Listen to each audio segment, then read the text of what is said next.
नेता सत्ता पक्ष का भी है, नेता विपक्ष का भी है। हमारे नेता भी बोल रहे हैं, समय हमें दिया गया, इस सूची में हम बोल रहे हैं। अगर आप ये चाहें कि हमारे नेता को बोलने में बाधा डाले जाए तो मौका हमारे भी आएंगे। आपको नेता जब यहाँ बोलने उठेंगे हम भी इस तरह की बाधा डालेंगे। ये आपको समझा रहे हैं, चेतावनी दे रहे हैं। ऐसा नहीं, हम लोग डरे हुए नहीं है, हम अपना बात रखना चाहते हैं, अधिकार है हमारा। प्लीज नो प्लीज बैठिए। And then he asks me, what do you want? And I say, this is what I want. It is a partnership. It is not a kingdom. Remember that. You will never ever in your entire life rule over the people of Tamil Nadu. It cannot be done. You will never ever in your life rule over these other people. Please listen to what I'm saying.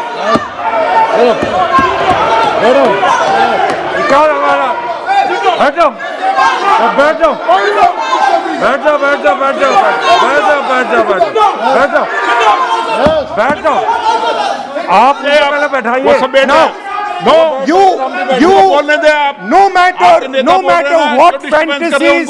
No matter what fantasies you might have, you will never ever rule over the people of the states of India. It has never been done in 3,000 years. Never ever. The only way India has been ruled.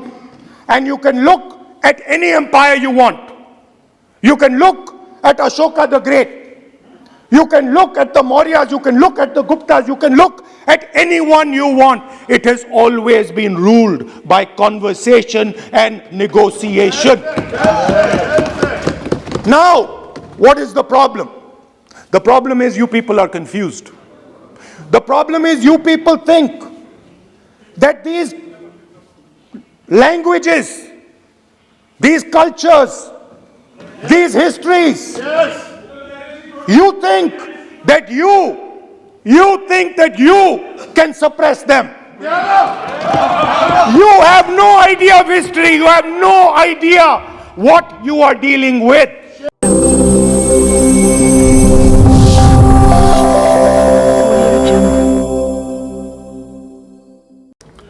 Shri Rahul Gandhi ji.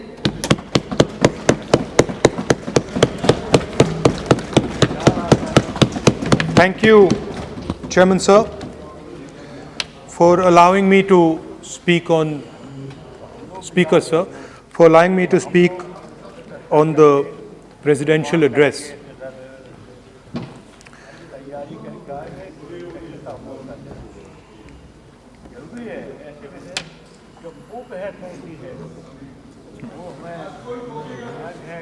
Thank you for allowing me to speak. I felt that the presidential address should have been a strategic address, an address that spoke to India about where we are and where we should be going. What are the challenges we are facing? What are the difficulties we are facing? And what is the potential direction in which we can go? Unfortunately, the presidential address was a long list of things that the government claims to have done, but didn't really contain the deeper strategic issues that we would have liked to see. Also, the presidential address didn't touch a couple of central challenges facing our country. And that's what I would like to discuss today. To me, it seemed that the presidential address was a list of bureaucratic ideas instead of a strategic vision. It looked to me as if it had been constructed not by a vision of leadership, but by a group of bureaucrats who had simply to put something down on paper. So what did the presidential address miss? What did the presidential address not speak about? What did the presidential address hide from the people of India? I think there are three fundamental things that were not spoken about in the presidential address. The first, and what I consider to be the most important, is the idea that there are now two Indias. There is now no longer one India. There are two Indias. One India is for the extremely rich people, for those who have immense wealth, for those who have immense power, for those who do not need a job, for those who do not need water connections, electricity connections, but for those who control the heartbeat of the country. And then another India. Another India. आपके जब नेता बोलेंगे ना फिर हम भी वो खड़े होंगे उस समय। एक बात कर दीजिए। ये प्रेसिडेंशियल एड्रेस की एक गरिमा होते हैं। जब आपके प्रवक्ता बोले थे कोई भी नहीं खड़ा हुआ यहाँ तक। इस गरिमा को मद्देनजर ये चर्चा करना चाहिए। नेता सत्ता पक्ष का भी है, नेता विपक्ष का भी है। हमारे नेता भी बोल रहे हैं, समय हमें दिया गया, इस सूची में हम बोल रहे हैं। अगर आप ये चाहें कि हमारे नेता को बोलने में बाधा डाले जाए तो मौका हमारे भी आएंगे। आपको नेता जब यहाँ बोलने उठेंगे हम भी इस तरह की बाधा डालेंगे। ये आपको समझा रहे हैं, चेतावनी दे रहे हैं। ऐसा नहीं, हम लोग डरे हुए नहीं है, हम अपना बात रखना चाहते हैं, अधिकार है हमारा। प्लीज नो प्लीज बैठिए, बोलने सभी अध्यक्ष महोदय। And for my friends in the government, I want to make it clear that the spirit of what I'm saying is not one of criticism. The spirit with which I speak is one of discomfort with the state of our country. And the spirit with which I speak is one where I am worried about what is happening to the country. So you must not take it as a criticism. Take it as a citizen of the country who is concerned about what is going on. धन्यवाद। तो दो हिंदुस्तान बन रहे हैं, एक अमीरों का हिंदुस्तान और दूसरा गरीबों का हिंदुस्तान। और इन दो हिंदुस्तानों के बीच में खाई बढ़ती जा रही है। आपने अभी देखा होगा, अभी दो स्पीकर्स ने बात की, मगर आपने ये नहीं कहा कि रोजगार ढूंढने के लिए उत्तर प्रदेश में, बिहार में रेलवे की नौकरी के लिए वहां पे युवाओं ने क्या किया और क्या हुआ, इसके बारे में आपने नहीं बोला। गरीब हिंदुस्तान के पास आज रोजगार नहीं है। प्रेसिडेंशियल एड्रेस में बेरोजगारी के बारे में एक शब्द नहीं था। और पूरे हिंदुस्तान में आज हिंदुस्तान का युवा रोजगार ढूंढ रहा है। हर स्टेट में, उत्तर प्रदेश, बिहार, सब जगह हिंदुस्तान का युवा एक ही चीज मांग रहा है, रोजगार हमें दे दो। और आपकी सरकार नहीं दे पा रही। आपको मैं आंकड़ा देना चाहता हूं। इस पिछले साल 3 करोड़ युवा रोजगार खोए हैं। आप बात करते हो रोजगार देने की। 2021 में 3 करोड़ युवा रोजगार खोए हैं।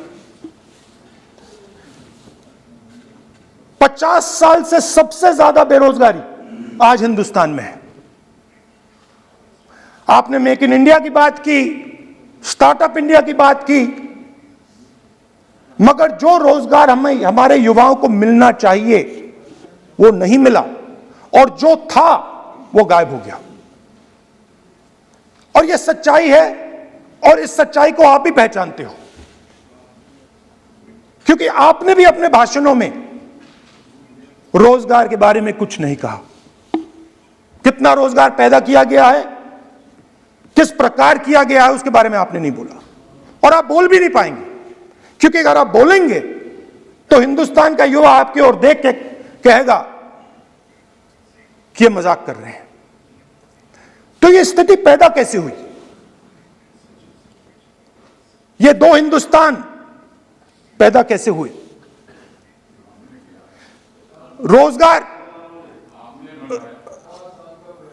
रोजगार स्मॉल और मीडियम इंडस्ट्री और जो हमारा इनफॉर्मल सेक्टर है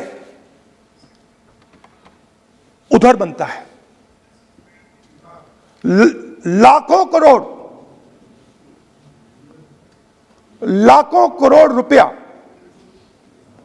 आपने उनसे छीनकर हिंदुस्तान के सबसे बड़े अरबपतियों को दिलवा दिया। आपने पिछले 7 साल में अनऑर्गेनाइज सेक्टर और स्मॉल और मीडियम इंडस्ट्री पर एक के बाद एक आक्रमण किया है। 7 की कर रहा हूं, मैं 60 की भी करूंगा। मैं अपने भाषण में अंत में 60 साल की बात करूंगा आपको खुश करने के लिए। आप ठहर जाइए। मगर असंगठित जो सेक्टर है उस पर आपने आक्रमण किया। कैसे किया? नोटबंदी, गलत जीएसटी और कोरोना के समय जो सपोर्ट उनको देना था आपने नहीं दिया। नतीजा क्या हुआ? नतीजा यह हुआ कि आज 84% हिंदुस्तान के लोगों की आमदनी घटी है और वो तेजी से गरीबी की ओर बढ़ रहे हैं। यूपीए की सरकार ने, आपने पूछा 60 साल की बात आपने कही, यूपीए की सरकार ने 23 करोड़ लोगों को गरीबी से निकाला था 10 साल में। हमारा आंकड़ा नहीं है, हमारा आंकड़ा नहीं है, हमारा आंकड़ा नहीं है। सब जानते हैं। आप हंसिए, हमारा आंकड़ा नहीं है, यह सच्चा आंकड़ा है। 27 करोड़ लोगों को हमने गरीबी से निकाला था और 23 करोड़ लोगों को आपने गरीबी में वापस डाल दिया।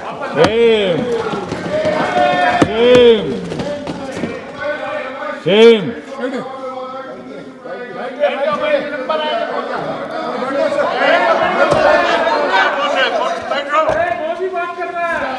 और हो क्या रहा है?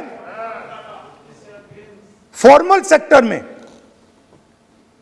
मोनोपोलीज बन रही हैं।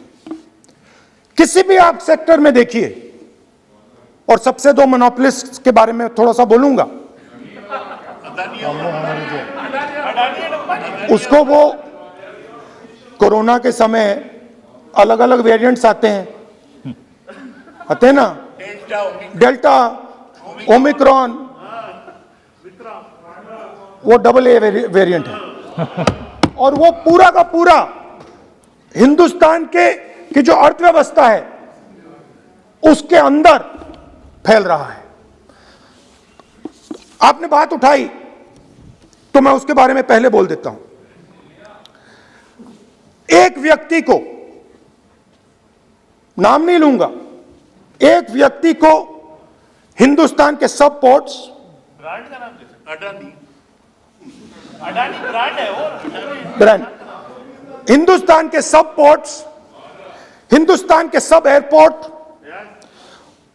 Power transmission, mining, green energy, gas distribution, edible oil, जो भी हिंदुस्तान में होता है उधर अदानी जी दिखाई देते हैं।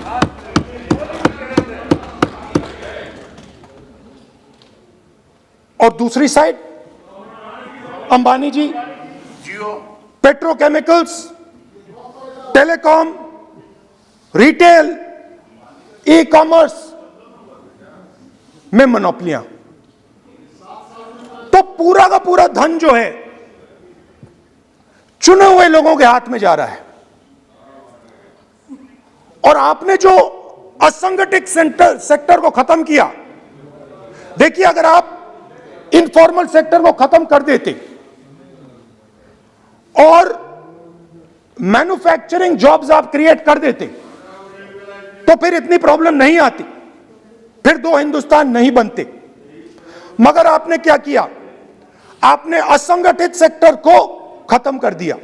नोटबंदी, जीएसटी, कोरोना, सारे के सारे जो स्मॉल और मीडियम बिजनेसेस हैं उनको आपने बंद कर दिया।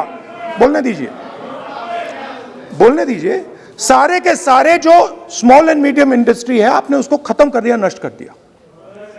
अगर आप उनकी मदद करते और अगर आप उनकी मदद करते, उनको सपोर्ट देते, तो फिर मैन्युफैक्चरिंग सेक्टर तैयार हो सकता था।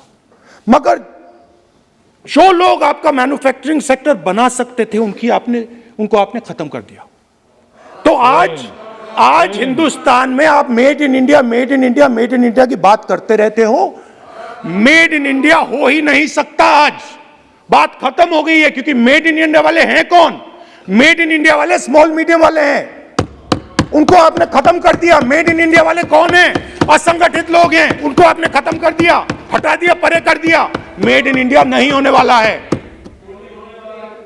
अरे भाई, मेड इन इंडिया करने के लिए स्मॉल और मीडियम इंडस्ट्री को ही बड़ा करना पड़ेगा। बिना स्मॉल और मीडियम इंडस्ट्री को सपोर्ट दिए मेड इन इंडिया हो ही नहीं सकता है। और अगर आप पूछते हैं तो मैं आपको बताता हूं, मैन्युफैक्चरिंग जॉब्स की अगर हम बात करें तो मेरे पास आंकड़ा है यहां पे, पिछले 5 साल में मैन्युफैक्चरिंग जॉब्स 46% कम हुए हैं। 46% drop in manufacturing jobs in India. Why? Because you have destroyed the unorganized sector. Why? Because you have destroyed MSMEs. That is why you are focusing completely on 5 or 10 people. I don't have a problem with that. I don't have a problem with big industry. Focus on them. But please realize that they cannot produce jobs for you. Small and medium industry is the only people who can produce jobs for you. That is the reality. और हो क्या रहा है? 2 हिंदुस्तान बन रहे हैं। आप यहां पे भाषण देते रहते हो, नया Hindustan, new India, make in India, और कौन से नारे हैं? Startup India. आप ये बोलते रहते हो और देश में बेरोजगारी फैलती जा रही है। और आप ये मत सोचिए कि ये जो गरीब हिंदुस्तान है जिसको आप बना रहे हैं, ये मत सोचिए कि ये चुप बैठा रहेगा। ये मत सोचिए कि ये चुप बैठा रहेगा। ये चुप नहीं बैठा रहेगा। इस हिंदुस्तान को सब कुछ दिख रहा है। इस हिंदुस्तान को दिख रहा है कि आज, सुनिए, इन लोगों को दिख रहा है कि आज, ये आंकड़ा आप सुनिए, ये आपकी सरकार की देन है। ये आंकड़ा अच्छी तरह सुनिए। इस गरीब हिंदुस्तान को दिख रहा है कि आज हिंदुस्तान के 100 सबसे अमीर लोगों के पास हिंदुस्तान के 55 करोड़ लोगों से ज्यादा जायदाद है। बात समझिए, 10 लोगों के पास 40% हिंदुस्तान से ज्यादा धन है। 10 लोगों के पास। यह कैसे हुआ? यह आपने किया, यह नरेंद्र मोदी जी ने किया।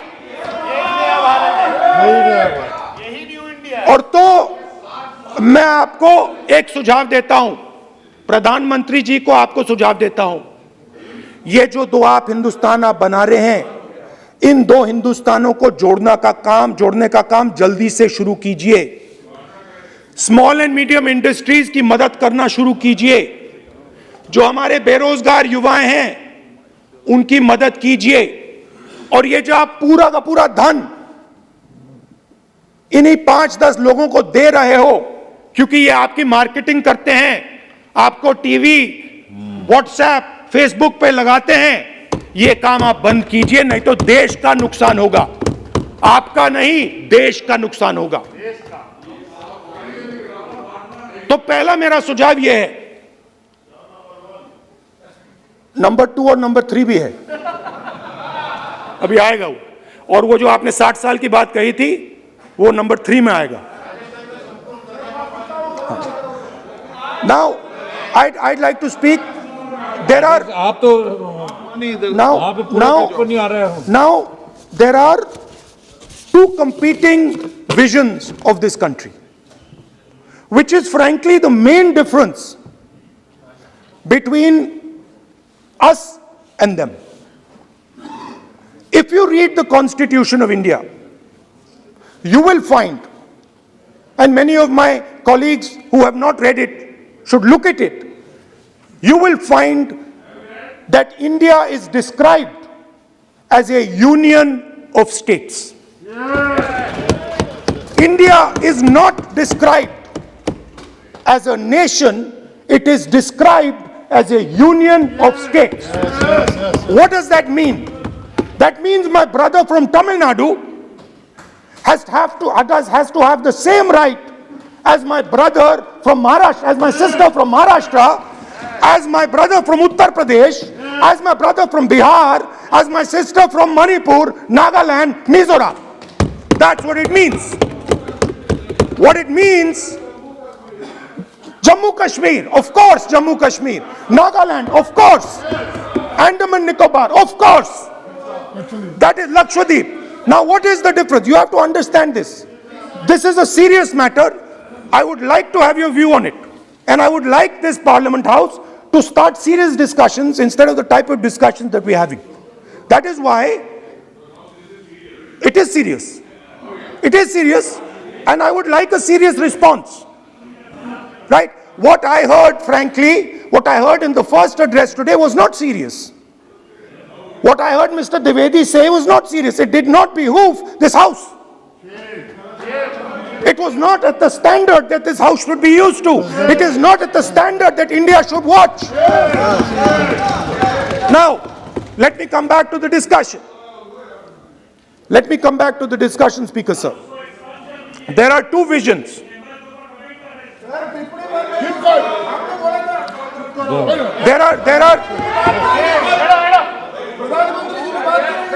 There are two visions of this country. One vision that it is a union of states, meaning it is a negotiation, meaning it is a conversation, meaning I go to my brother in Tamil Nadu and I say, what do you want? And he says, this is what I want. And then he asks me, what do you want? And I say, this is what I want. It is a partnership. It is not a kingdom. Remember that. You will never, ever in your entire life rule over the people of Tamil Nadu. It cannot be done. You will never, ever in your life rule over these other people. Please listen to what I'm saying.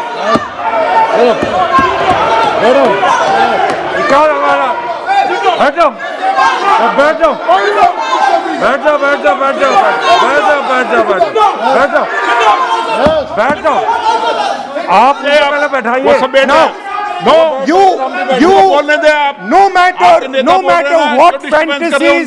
No matter what fantasies you might have, you will never ever rule over the people of the states of India. It has never been done in 3,000 years. Never ever. The only way India has been ruled